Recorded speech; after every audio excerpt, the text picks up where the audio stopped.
ময়ূক ভাই, প্রথমে যদি জানতে চাই আপনার কাছে যে আপনার প্রিয় ফুল কি?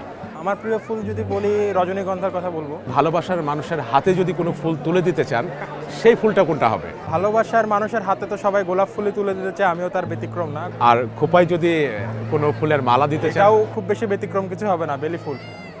তাহলে আমার প্রশ্ন, যে পাঠকের হাতে যখন বই তুলে দিচ্ছেন, সেই বইটি কেন সায়ানাইড ফুল হলো? না, আমার খুব কাছের ছোট বোন, সে অসুস্থ, তো সে এসে আমাকে বলল যে ভাই আমি মরে যেতে চাই, আমাকে মেরে ফেলেন। তো এই মৃত্যুটা হচ্ছে সে রোগের কারণে সে এই মৃত্যু কামনা করছে। এবং তখন আমার মাথায় ইউথেনশিয়ার একটা প্লট কাজ করে, যে পেইনলেস ডেথ বাই ল। না, আমি চিন্তা করলাম যে এই মেয়েটাকে নিয়ে আমি এই গল্পটা লিখতে চাই, মেয়েটার জার্নিটা লিখতে চাই, যে ইউথেনশিয়া চায়। তো ইউথেনশিয়া চাইতে গেলে যে গল্পটা আমি দাঁড়া করালাম, সেইটার প্রেক্ষাপটে সায়ানাইডের মধ্যে একটা মৃত্যুগন্ধি ব্যাপার আছে। তো সায়ানাইড ফুল দিয়ে আমি আসলে একটা মৃত্যুর যে গন্ধ এই পুরো উপন্যাসটা ছায়া জুড়ে, সেই ব্যাপারটাই বোঝাতে চেয়েছি। এবং আমি গল্পটা বলার জন্য ফ্যান্টাসি এলিমেন্টের আশ্রয় নিয়েছি, সায়েন্স ফিকশনের আশ্রয় নিয়েছি। সাইফাইও বলবো না ঠিক, এটা আমার মতো করে এক ধরনের ফ্যান্টাসির আশ্রয় নিয়েছি। এই ফুলের গল্পে আমরা ভুলেই গিয়েছিলাম যে আমাদের আয়োজনে স্বাগত জানাতে হবে। আচ্ছা। দর্শক, ফুলের গল্পে আসলে ভুলে গিয়েছিলাম আমন্ত্রণ জানাতে। আপনারা দেখছেন কমিউনিটি ব্যাংক নিবেদিত আমার প্রিয় বই, এবং আজ আমার প্রিয় বই সায়ানাইড ফুল লিখেছেন মাহবুব ময়ূক রিশাদ।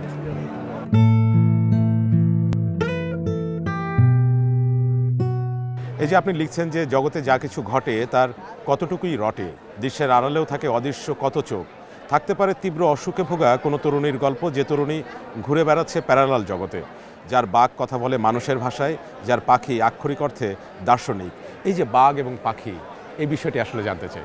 আচ্ছা, এটা উপন্যাস পড়লে বোঝা যাবে। তো ওই যে আমি বললাম যে আমি আমার ইউথেনশিয়া মেয়েটার জার্নি বোঝানোর জন্য আমি কিছু ফ্যান্টাসি এলিমেন্ট ব্যবহার করেছি। এখানে হচ্ছে বাঘ, যেটা হচ্ছে একজন মূল প্রোটাগনিস্ট, যে তার একটা পোষা বাঘ থাকে এবং তার একটা পোষা পাখি থাকে, যে পাখি এবং বাঘ দুটোই কথা বলতে পারে, এবং তার সঙ্গী, তার বন্ধু।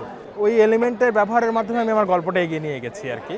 তো এটা আমার একটা ফ্যান্টাসি এলিমেন্ট, এবং তারাও আমার এই উপন্যাসের চরিত্র, দুজন গুরুত্বপূর্ণ চরিত্র। এই যে সায়ানাইড ফুল, যেখানে মৃত্যুর ঘ্রাণ আছে এবং একটি তরুণী সেই ঘ্রাণটা আসলে শুষে নিতে চায়, কিন্তু বাস্তবিক প্রেক্ষাপট কি গল্পের যে প্রেক্ষাপট সেখান থেকে ভিন্ন নয়?